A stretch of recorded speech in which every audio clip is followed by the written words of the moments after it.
everyone, welcome to Ilan's Tuitions. നമ്മൾ ഇന്ന് discuss ചെയ്യാൻ പോകുന്നത് കോർപ്പറേറ്റ് അക്കൗണ്ടിങ്ങിലെ വളരെ ഇമ്പോർട്ടൻ്റ് ആയിട്ടുള്ള ഒരു ടോപ്പിക്കാണ്. ബാങ്കിങ് കമ്പനീസിൻ്റെ ഫൈനൽ അക്കൗണ്ട് പഠിക്കുന്ന സമയത്ത് അവിടെ നമുക്ക് വരുന്ന ഒരു കാൽക്കുലേഷനാണ് റിബേറ്റ് ഓൺ ബിൽ ഡിസ്കൗണ്ടഡ് അല്ലെങ്കിൽ അൺഎക്സ്പയർഡ് ഡിസ്കൗണ്ട്. ഇതെന്താണെന്നുള്ളതും അതേപോലെ ഇതെങ്ങനെയാണ് കാൽക്കുലേറ്റ് ചെയ്യാമെന്നുള്ളതാണ് നമ്മൾ ഇന്നത്തെ വീഡിയോയിൽ ഡിസ്കസ് ചെയ്യുന്നത്. ഇത് നമുക്ക് 2 മാർക്കിന് ചോദിക്കാറുണ്ട്, അതേപോലെ 5 മാർക്കിൻ്റെ എസ് ആയിട്ട് നമുക്ക് പ്രോബ്ലം ചെയ്യാനും വരാറുണ്ട്. Okay, so let's check what is rebate on bills discounted. Okay, so എന്താണ് rebate on bills discounted? So before that നമ്മൾ എന്താണ് ബില്ല് ഡിസ്കൗണ്ട് ചെയ്യാൻ നോക്കാം. ഇപ്പോൾ ഒരു ബിൽ ഓഫ് എക്സ്ചേഞ്ച് നോർമലി ഒരു കസ്റ്റമർ അയാളുടെ കയ്യിലുള്ള ഒരു ബിൽ ഓഫ് എക്സ്ചേഞ്ച് ബാങ്കിൽ കൊണ്ടുവന്ന് ഡിസ്കൗണ്ട് ചെയ്യാറുണ്ട്. ഫോർ എക്സാമ്പിൾ 1 ലാക്കിൻ്റെ ബില്ലാണെന്ന് വിചാരിക്കുക. 1 ലാക്കിൻ്റെ ബില്ലാണ്. അതിൻ്റെ ഡ്യൂ ഡേറ്റിന് മുൻപേ അദ്ദേഹത്തിന് പൈസ വേണമെങ്കിൽ, ഡ്യൂ ഡേറ്റ് കുറേ കഴിഞ്ഞിട്ടാണ്, അദ്ദേഹത്തിന് പെട്ടെന്ന് ക്യാഷ് വേണമെങ്കിൽ ബാങ്കിൽ കൊണ്ടുവന്നു കഴിഞ്ഞാൽ നമ്മൾ ആ ഒരു ബില്ല് നമ്മൾ റിസീവ് ചെയ്തിട്ട് ഇതിനൊരു സെർട്ടൻ പെർസെൻറ്റേജ് നമ്മൾ ഡിസ്കൗണ്ട് ആയിട്ട് കട്ട് ചെയ്തിട്ട് ബാക്കി കൊടുക്കും. അതായത് കസ്റ്റമർക്ക് ഒരു 95,000 നമ്മൾ കൊടുക്കുന്നു. ഇവിടെ 5,000 റുപ്പീസ് ബാങ്ക് കട്ട് ചെയ്യുന്നുണ്ട് ബില്ലിൻ്റെ മുകളിൽ. എന്തുകൊണ്ടാണ്? നേരത്തെ നമ്മൾ ക്യാഷ് കൊടുക്കുന്നുണ്ട് അല്ലേ, ഡ്യൂ ഡേറ്റിന് കുറേ മുമ്പേ നമ്മൾ ക്യാഷ് കൊടുക്കുന്നുണ്ട്. ദെൻ ഈ 95,000 കട്ട് ചെയ്യുന്നു. അവിടെ നമുക്ക് 5,000 റുപ്പീസ് ബാങ്കിന് കിട്ടുന്നു. ബാങ്ക് നമ്മൾ ഇതിനെ വിളിക്കുന്ന പേര് ഡിസ്കൗണ്ട് എന്നാണ്. ഇത് ബാങ്കിൻ്റെ ഇൻകമാണ്. So okay, one of the income of the bank. Banking കമ്പനീസിൻ്റെ ഇൻകമാണ് എന്ത് ഡിസ്കൗണ്ട് എന്ന് പറയുന്നത് നോർമൽ കേസിൽ. എനിവേ ഇവിടെ എന്താണ് റിബേറ്റ് എന്ന് നോക്കാം. നമുക്ക് റിബേറ്റ് എന്താണെന്ന് നോക്കാം. So the whole amount of discount received during an accounting period may not relate to that particular accounting period. നമ്മളിങ്ങനെ റിസീവ് ചെയ്യുന്ന ഡിസ്കൗണ്ടുകളെല്ലാം ഒരു ഫിനാൻഷ്യൽ ഇയറിൽ റിലേറ്റഡ് ആയിരിക്കില്ല. ചിലപ്പോൾ അതിൽ കുറച്ച് എമൗണ്ട് നെക്സ്റ്റ് ഫിനാൻഷ്യൽ ഇയറിലേക്ക് റിലേറ്റഡ് ആയിരിക്കും. നമുക്കറിയാം അടുത്ത ഫിനാൻഷ്യൽ ഇയറിൽ റിസീവ് ചെയ്യേണ്ട ഇൻകം നമ്മൾ അടുത്ത വർഷത്തിലെ അക്കൗണ്ടിലാണ് കാണിക്കേണ്ടത് അക്രൂവൽ ബേസിസ് പ്രകാരം. അങ്ങനെ മുൻകൂട്ടി റിസീവ് ചെയ്യുന്ന ഇങ്ങനെയുള്ള ഡിസ്കൗണ്ടിനെയാണ് നമ്മൾ എന്ത് വിളിക്കുന്നത്? റിബേറ്റ് ഓൺ ബിൽ ഡിസ്കൗണ്ട് എന്ന് വിളിക്കുന്നത്, അല്ലെങ്കിൽ അൺഎക്സ്പയർഡ് ഡിസ്കൗണ്ട് എന്ന് വിളിക്കുന്നത്.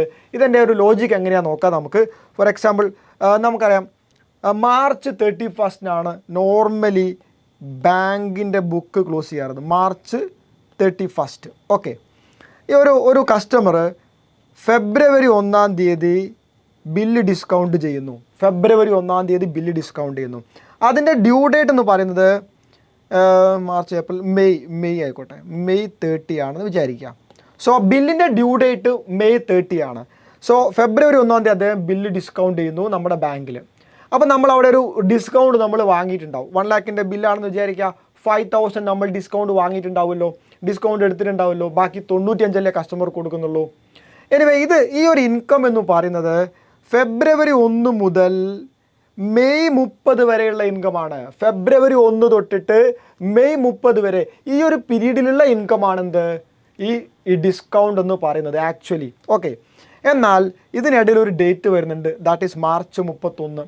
സോ ഫെബ്രുവരി 1 മുതൽ മാർച്ച് 31 വരെയുള്ള ഇൻകം ഡിസ്കൗണ്ടിൻ്റെ എമൗണ്ട് എന്ന് പറയുന്നത് ആ പർട്ടിക്കുലർ ഇയറിലെ ഇൻകമാണ്. അത് നമുക്ക് ഫൈനൽ അക്കൗണ്ടിലേക്ക് എടുക്കാം. എന്നാൽ മാർച്ച് 31 ശേഷം മെയ് 30 വരെയുള്ള ഇൻകം, മാർച്ച് 31 കഴിഞ്ഞിട്ട് ഈ ഒരു പീരീഡിലുള്ള ഇൻകം, മാർച്ച് 31 കഴിഞ്ഞ് മെയ് 30 വരെയുള്ള ആ ഒരു പീരീഡിലെ income, that is next financial year ആണ്. അപ്പം ഇതിനെ നമ്മൾ കാൽക്കുലേറ്റ് ചെയ്തിട്ട് ഡിസ്കൗണ്ട് നിന്ന് മൈനസ് ചെയ്യണം. ഈ പീരീഡിലുള്ള ഡിസ്കൗണ്ട് എമൗണ്ടിനെയാണ് നമ്മൾ എന്ത് വിളിക്കുന്നത്? റിബേറ്റ്സ് ഓൺ ബിൽ ഡിസ്കൗണ്ടഡ് എന്ന് വിളിക്കുന്നത്. ഇതിനെയാണ് നമ്മൾ റിബേറ്റ് എന്ന് വിളിക്കുന്നത്. ഇതാണ് അൺഎക്സ്പയർഡ് എമൗണ്ട്. ഈ പീരീഡിലുള്ള ഇൻകമാണ്, ഈ പീരീഡിലുള്ള ഡിസ്കൗണ്ട് ആണെന്ത് അൺഎക്സ്പയർഡ് എമൗണ്ട്. അത് നമ്മൾ മൈനസ് ചെയ്യണം. ഇതാണ് നമ്മൾ കാൽക്കുലേറ്റ് ചെയ്യേണ്ടത്. Okay, so what is rebate on bill discount എന്ന് ചോദിച്ചാൽ നമ്മളെന്താ പറയേണ്ടത്? അതായത് ബാങ്കിങ് ഫിനാൻഷ്യൽ സ്റ്റേറ്റ്മെൻറ്റ് ക്ലോസ് ചെയ്യുന്ന ഡേറ്റ് തൊട്ടിട്ട് മാർച്ച് 31 തൊട്ടിട്ട് ഡ്യൂ ഡേറ്റ് വരെയുള്ള ആ ഒരു പീരീഡിലുള്ള ഡിസ്കൗണ്ടിൻ്റെ എമൗണ്ട് ആണെന്ത് റിബേറ്റ് ഓൺ ബിൽ ഡിസ്കൗണ്ട് എന്ന് വിളിക്കുന്നത്. ഓക്കെ, എനിവേ ഇതെങ്ങനെയാണ് കാൽക്കുലേറ്റ് ചെയ്യേണ്ടത്? ഈ കാൽക്കുലേറ്റ് ചെയ്യേണ്ട ഇക്വേഷൻ നമുക്ക് ആദ്യം നോക്കാം. ദെൻ നമുക്കൊരു പ്രോബ്ലം വർക്കൗട്ട് ചെയ്ത് നോക്കാം. സോ എമൗണ്ട് ഓഫ് ബില്ല് എടുക്കുന്നു. Amount of bill into rate of discount. ഡിസ്കൗണ്ടിൻ്റെ റേറ്റ് വെക്കുന്നു. 5% ആണെങ്കിൽ 5% നമ്മൾ മൾട്ടിപ്ലൈ ചെയ്യുന്നു, ഡിവൈഡ് ബൈ 100 അല്ലേ. Rate of discount into unexpired period divide by 365. Okay, ഇപ്പോൾ നേരത്തെ കേസിൽ 1 lakhൻ്റെതാണെന്ന് വിചാരിക്കുക ബില്ല്. 1 lakh ഇൻറ്റു 5% ആണ് ഡിസ്കൗണ്ട് എങ്കിൽ 5/100 ഇൻറ്റു എത്രയാണോ നമ്മുടെ ഡേറ്റ്, അതായത് ക്ലോസിംഗ് ഡേറ്റ് മാർച്ച് 31 ശേഷം ഡ്യൂ ഡേറ്റ് വരെയുള്ള ഡേയ്സിൻ്റെ എണ്ണം. ഓക്കെ, ഫോർ എക്സാമ്പിൾ ഞാനിവിടെ 40 days എടുക്കുകയാണ്. 40 ഡിവൈഡ് ബൈ 365.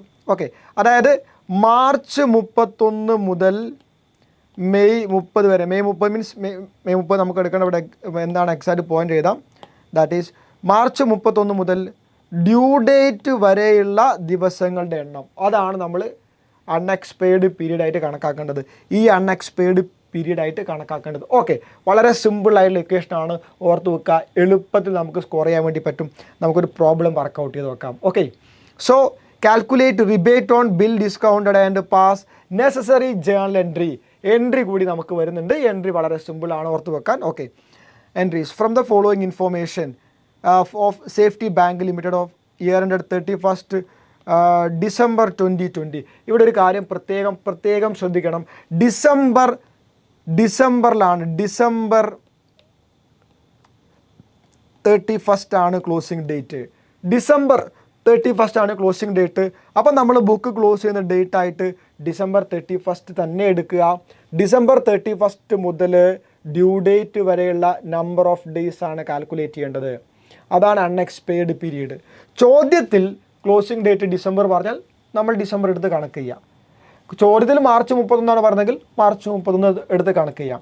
നോർമൽ കേസിൽ മാർച്ച് 31 പക്ഷേ ചില ക്വസ്റ്റിനകത്ത് December 31st കാണാറുണ്ട്. അപ്പോൾ നമ്മൾ പരീക്ഷയിൽ എഴുതുന്ന സമയത്ത് ചോദ്യത്തിൽ പറഞ്ഞ ക്ലോസിംഗ് ഡേറ്റ് ആണ് നമ്മൾ എടുക്കേണ്ടത്. ഓക്കെ, ബില്ലിൻ്റെ ഡീറ്റെയിൽസ് തന്നിട്ടുണ്ട്. ബില്ല് ഡിസ്കൗണ്ട്, കുറേ ബില്ലുകൾ ഡിസ്കൗണ്ട് ചെയ്യപ്പെട്ടിട്ടുണ്ട് നമ്മുടെ ബാങ്കിൽ. അവിടെ 5% നമ്മൾ ഡിസ്കൗണ്ട് എടുക്കാറുണ്ട്. 5% നമ്മൾ ഡിസ്കൗണ്ട് വാങ്ങിക്കാറുണ്ട്. ബാങ്കിൻ്റെ ഇൻകമാണ് ഡിസ്കൗണ്ട് എന്ന് പറഞ്ഞാൽ മാറിപ്പോകരുത്. ഓക്കെ, ഇവിടെ ഡിസ്കൗണ്ട് ചെയ്ത ഡേറ്റ് ഉണ്ട്, ടേമും തന്നിട്ടുണ്ട്, ബില്ലിൻ്റെ എമൗണ്ട് ഉണ്ട്. ഓക്കെ, നമുക്ക് കണക്ക് ചെയ്യാൻ വേണ്ടി ബില്ല് എമൗണ്ട് നിർബന്ധമാണ്. ഡിസ്കൗണ്ട് ചെയ്ത ഡേറ്റ് ഉണ്ട്, അതേപോലെ ടേം ഉണ്ട്. നമ്മൾ ഡ്യൂ ഡേറ്റ് കാൽക്കുലേറ്റ് ചെയ്യണം.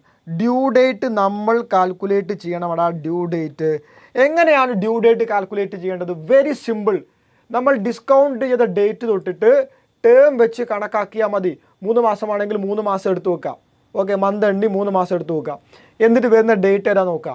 അതിൻ്റെ കൂടെ നമ്മൾ 3 എക്സ്ട്രാ ഡേയ്സും കൂടെ ആഡ് ചെയ്യണം. 3 എക്സ്ട്രാ ഡേയ്സ് നമ്മൾ ആഡ് ചെയ്യണം. ആ 3 എക്സ്ട്രാ ഡേയ്സിന് നമുക്കൊരു പേര് പറയാം. That is days of grace എന്ന് വിളിക്കാം. എന്താ വിളിക്കേണ്ടത്? Days of grace. ഇത് നിങ്ങൾക്ക് അറിയുന്ന കാര്യമാണ്. നമ്മൾ ഡ്യൂ ഡേറ്റ് കാൽക്കുലേറ്റ് ചെയ്യുമ്പോൾ, ബില്ലിൻ്റെ ഡ്യൂ ഡേറ്റ് കാൽക്കുലേറ്റ് ചെയ്യുമ്പോൾ 3 എക്സ്ട്രാ ഡേയ്സ് കൊടുക്കാറുണ്ട്. That legal 3 extra days is known as days of grace. നമ്മൾ ഇത് വെച്ചിട്ടാണ് ഡ്യൂ ഡേറ്റ് കാൽക്കുലേറ്റ് ചെയ്യേണ്ടത്. ഡ്യൂ ഡേറ്റ് കിട്ടിയാൽ നമ്മുടെ പണി എന്താണ്? December 31 മുതൽ ഡ്യൂ ഡേറ്റ് വരെ എത്ര നമ്പർ ഓഫ് ഡേയ്സ് ഉണ്ട്, എത്ര ഡേയ്സ് ഉണ്ടെന്ന് കണ്ടുപിടിക്കുക. ദെൻ നമ്മൾ ഇക്വേഷൻ അപ്ലൈ ചെയ്യുക, റിബേറ്റ് കാൽക്കുലേറ്റ് ചെയ്യുക. ഓരോ ബില്ലിൻ്റെ മുകളിൽ നമുക്കിവിടെ 1, 2, 3, 4 ബില്ലുണ്ട്. 4 ബില്ലിൻ്റെയും റിബേറ്റ് നമ്മൾ കാൽക്കുലേറ്റ് ചെയ്യാൻ വേണ്ടി പോവുകയാണ്. എങ്ങനെയാണ് കാൽക്കുലേറ്റ് ചെയ്യേണ്ടത്? ഞാനിവിടെ ഒരു കോളം വരച്ച് വെച്ചിട്ടുണ്ട്, നമുക്കൊരു ടേബിൾ വരച്ച് വെച്ചിട്ടുണ്ട്. വേണ്ട ഇൻഫർമേഷൻ എന്തൊക്കെയാണെന്ന് നോക്കാം. ഒന്ന്, നമുക്ക് ഡ്യൂ ഡേറ്റ് വേണം. ഡ്യൂ ഡേറ്റ് നമ്മൾ കണ്ടുപിടിക്കാൻ വേണ്ടി പോവുകയാണ്. The number of days after 31st December വേണം. എന്താ ആഫ്റ്റർ 31st December എടുത്തത്? That is a closing date. Amount of bill വേണം, ക്വസ്റ്റിനകത്ത് ഉണ്ടാവും. റേറ്റ് വേണം, റേറ്റും ചോദ്യത്തിനകത്ത് ഉണ്ടാവും. ദെൻ റിബേറ്റ് കണ്ടുപിടിക്കുക. ഇക്വേഷൻ അപ്ലൈ ചെയ്താൽ മതി അല്ലേ? എന്തായിരുന്നു ഇക്വേഷൻ? നമ്മളിവിടെ എഴുതി വെക്കാം. Amount of bill into rate into unexpired period divide by 365. ഞാൻ ഓരോന്നിൻ്റെയും ഡ്യൂ ഡേറ്റ് കണ്ടുപിടിക്കാൻ വേണ്ടി പോവാണ്. ഒന്നാമത്തെ ബില്ലിൻ്റെ ഡ്യൂ ഡേറ്റ് 23/12 നമ്മൾ ബില്ല് ഡിസ്കൗണ്ട് ചെയ്തത്. 23/12 എന്ന് പറഞ്ഞാൽ December 23. നോക്കിയൊരാ ഡ്യൂ ഡേറ്റ് എത്രയാണ്? 3 മാസമാണ്. December 23 അല്ലേ? അപ്പോൾ December 23 എന്ന് പറയുമ്പം January 23, February 23, March 23, 3 മാസം. March 23 പ്ലസ് 3 ദിവസം ഉണ്ടാവും അല്ലേ? സോ March 26 നമുക്കിവിടെ തന്നെ എഴുതി വെക്കാം. അത് ഡ്യൂ ഡേറ്റ് ഞാനിവിടെ എഴുതുകയാണ്. 26/3/21 2021 വന്നു അല്ലേ, 2021 വന്നു. അടുത്ത ഡ്യൂ ഡേറ്റ് നോക്കടാ, 19/9 അല്ലേ, 9ാമത്തെ മാസമാണ് ഒക്ടോബർ അല്ലേ, October 19. So November 19, October, November, December, 9 പറയുമ്പോൾ സെപ്റ്റംബർ അല്ലേ വരിക അല്ലേ, സെപ്റ്റംബറാണ് വരിക. സോ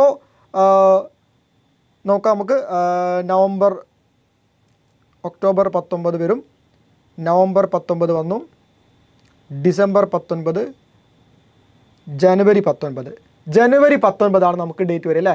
4 മാസമാണ് നമ്മുടെ ടേം. ജനുവരി 19 3 എക്സ്ട്രാ ഡേയ്സും. സോ ജാനുവരി 22, ഞാനിവിടെ ജാനുവരി 22 ഇതാണ് 22/1/21 ജാനുവരി 22. ദെൻ അടുത്തത് 20/10 എന്ന് പറയുമ്പം ഓക്കെ 10ാമത്തെ മാസം ഒക്ടോബറാണ് വരുന്നത് അല്ലേ. 20/10 3 മാസമാണ് ടേം വരുന്നത്. കണക്കാക്കി നോക്കാം എങ്ങനെയാണെന്നുള്ളത്.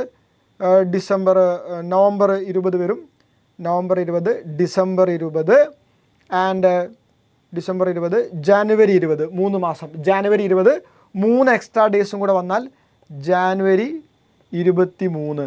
സോ ജാനുവരി 23, 23/1/21 അല്ലേ, 23/1/21 വന്നു. Then next one that is 30/11 ആണ്. 30/11 നവംബർ 30 വരുന്നത്. നമുക്ക് നോക്കാം, മാർച്ച്, ഏപ്രിൽ വന്ന ഏപ്രിൽ 30, ദെൻ 3 എക്സ്ട്രാ ഡേയ്സ് കൂടെ വരും. ദാറ്റ് ഈസ് മെയ് 3 വരും അല്ലേ, മെയ് 3 വരും. സോ നമുക്കിവിടെ എഴുതാം 3, 5, 21 മെയ് 3 വരിക. അപ്പം 3, 5, 21 വരും. സോ ഡ്യൂ ഡേറ്റ് നമ്മൾ കാൽക്കുലേറ്റ് ചെയ്ത് കഴിഞ്ഞു. ഡ്യൂ ഡേറ്റ് കാൽക്കുലേറ്റ് ചെയ്യാൻ വളരെ എളുപ്പമാണ്. ദാറ്റ് ഈസ് ഡിസ്കൗണ്ട് ചെയ്ത ഡേറ്റും ടേമും വെച്ചിട്ടാണ് നമ്മൾ ചെയ്യേണ്ടത്. 3 എക്സ്ട്രാ ഡേയ്സും കൂടെ നമ്മൾ എന്ത് ചെയ്യണം, ആഡ് ചെയ്ത് കൊടുക്കുക ആക്ച്വൽ ഡ്യൂ ഡേറ്റ് എടുക്കാൻ വേണ്ടിയിട്ട്. ഇനി നമുക്ക് number of days after December 31 ആണ് കാൽക്കുലേറ്റ് ചെയ്യേണ്ടത്. ഒന്നാമത്തെ കേസ് നമുക്ക് നോക്കാം. ദാറ്റ് ഈസ് 26/3 മാർച്ച് 26 ഡേറ്റ് വരുന്നത്. നോക്കിയോളൂ. അപ്പോൾ ജനുവരി തൊട്ട് നമുക്ക് എടുക്കണം. ജനുവരി 31 ഉണ്ടാവും അല്ലേ, ദെൻ ഫെബ്രുവരി 28 ഉണ്ടാവും, പ്ലസ് ആൻഡ് മാർച്ചിൽ 26 ദിവസം ഉണ്ടാവും, മാർച്ചിൽ 26 ദിവസവും. So that is 85 days. 85 days ആണ് നമുക്ക് കിട്ടുന്നത് ഒന്നാമത്തെ കേസിൽ. രണ്ടാമത്തെ കേസ് നോക്കാം. 22/1 ജനുവരി 22 സോ സിമ്പിൾ, ജനുവരി 22 ആണെങ്കിൽ 22 ദിവസമേ ഉണ്ടാവുള്ളൂ അല്ലേ. ഡിസംബർ കഴിഞ്ഞാൽ ജനുവരി മാസമാണ്, ജനുവരി 22 ദിവസമേ ഉണ്ടാവുള്ളൂ. ജനുവരി 23 അടുത്തത്. ദാറ്റ് ഈസ് 23 ഡേയ്സേ ഉണ്ടാവുള്ളൂ അല്ലേ, 23 ഡേയ്സ്. ലാസ്റ്റ് വൺ 3/5 അതായത് മെയ് 3 അപ്പോൾ നമുക്ക് എത്ര ഡേയ്സ് നോക്കാം. ജനുവരിയിൽ 31 plus 28 February, March 31 plus April 31 അല്ലേ. Then 3 extra days, April 30 3 extra days. That is മെയ്യിൽ 3 ദിവസമുണ്ട്. മൊത്തം 123 ദിവസം ഉണ്ടാവും, 123 ദിവസം. ഓക്കെ, നമ്മൾ നമ്പർ ഓഫ് ഡേയ്സ് കണ്ടുപിടിച്ചു ആഫ്റ്റർ ദി ക്ലോസിംഗ് ഡേറ്റ്. ഇനി എമൗണ്ട് ഓഫ് ബില്ല് നമുക്ക് എടുത്ത് എഴുതാം. 50,000, 1 lakh and 4 lakh and last one 30,000. ഇതാണ് എമൗണ്ട് ഓഫ് ബില്ല്. റേറ്റ് എല്ലാത്തിലും സെയിം ആണ്, 5% ആണ് നമുക്ക് റേറ്റ് വരുന്നത്. ഡിസ്കൗണ്ടിൻ്റെ റേറ്റ് 5% ആണ്. നമ്മളിനി കാൽക്കുലേറ്റ് ചെയ്യാൻ വേണ്ടി പോവാണ്, റിബേറ്റ് കാൽക്കുലേറ്റ് ചെയ്യാൻ വേണ്ടി പോവാണ്. Number of days after closing date നമുക്ക് കിട്ടിയിട്ടുണ്ട്. സിമ്പിളായിട്ട് ഇവിടെ നമുക്ക് കാൽക്കുലേറ്റ് ചെയ്യാം. സോ 50,000 ഇൻറ്റു ബിൽ എമൗണ്ട് എടുക്കുന്നു, 50,000 into rate that is 5/100 into എത്രയാണ് ദിവസം, 85 ദിവസം ബൈ 365. നമുക്കിത് സോൾവ് ചെയ്ത് നോക്കാം. ദാറ്റ് ഈസ് 50,000 ഇൻറ്റു 5/100 ഇൻറ്റു 85 ഹരിക്കണം 365. That is equal to 582. 582. ഇതാണ് നമ്മുടെ ഒന്നാമത്തെ ബില്ലിൻ്റെ റിബേറ്റ് എന്ന് പറഞ്ഞത്. രണ്ടാമത്തെ ബില്ല് കാൽക്കുലേറ്റ് ചെയ്യാം. ദാറ്റ് ഈസ് 1 lakh ഇൻറ്റു 5/100 5% ആണ് ഇൻറ്റു എത്രയാണ് നമ്പർ ഓഫ് ഡേയ്സ് 22/365 എത്രയാണ് നോക്കാം. That is equal to 1 lakh into 5/100 into 22 divided by 365 that is equal to 301 രൂപ 301. ഓക്കെ, ദെൻ നെക്സ്റ്റ് വൺ 4 ലക്ഷമാണ് bill amount. 4 lakh into 5/100 into number of days 23 ആണ്. 23 divided by 365. So നമ്മൾ calculate ചെയ്ത് നോക്കാം. 4 lakh into 5/100 into 23 divided by 365 that is equal to 1260. Okay, the last one 30,000 into 5/100 into 123 divided by 365 123 ദിവസം അല്ലേ. അപ്പോൾ നമുക്കത് calculate ചെയ്ത് നോക്കാം. 30,000 ഇൻറ്റു 5/100 ഇൻറ്റു 123 ഹരിക്കണം 365 ദാറ്റ് ഈസ് ഈക്വൽ ടു 505.4. നമുക്കിവിടെ 506 എടുക്കാം. 506 ലാസ്റ്റ് വൺ. ഓക്കെ, ഇനി നമുക്കത് ഈ കിട്ടിയിട്ടുള്ള എല്ലാ റിബേറ്റും നമ്മൾ കൂട്ടാൻ വേണ്ടി പോവുകയാണ്. That is 582 plus 301 plus 1260 plus 506 that is equal to 2649. This is the total rebate on bill discounted. നമുക്കിതിനകത്ത് ഇതിൻ്റെ എൻട്രി എങ്ങനെയാണ് എഴുതാൻ നോക്കാം. That is very simple. Rebate എന്ന് പറഞ്ഞാൽ മുൻകൂട്ടി കിട്ടുന്ന ഇൻകമാണ്. അടുത്ത ഫിനാൻഷ്യൽ ഇയറിലെ ഇൻകമാണെന്ത് റിബേറ്റ് അൺഎക്സ്പെക്റ്റഡ് ഡിസ്കൗണ്ട് എന്ന് പറഞ്ഞാൽ. നമുക്കറിയാം income received in advance is a liability. അതെപ്പോഴും ക്രെഡിറ്റ് ആയിരിക്കും നമ്മൾ ചെയ്യേണ്ടത്. ഇനി ഒരു ഇൻകം മുൻകൂട്ടി കിട്ടിയാൽ നമ്മൾ ബന്ധപ്പെട്ട ഇൻകത്തിന് കുറയ്ക്കണം. ഇൻകം കുറയണം. ഏത് ഇൻകമാണ് കുറയേണ്ടത്? ഡിസ്കൗണ്ട് എന്ന ഇൻകമാണ് കുറയേണ്ടത്. സോ ഇൻകം കുറയുമ്പോൾ അതിനെ ഡെബിറ്റ് ചെയ്യുക. The entry will be discount account debtor to rebate on bills discounted. Amount എത്രയാണ് വരിക? 2649.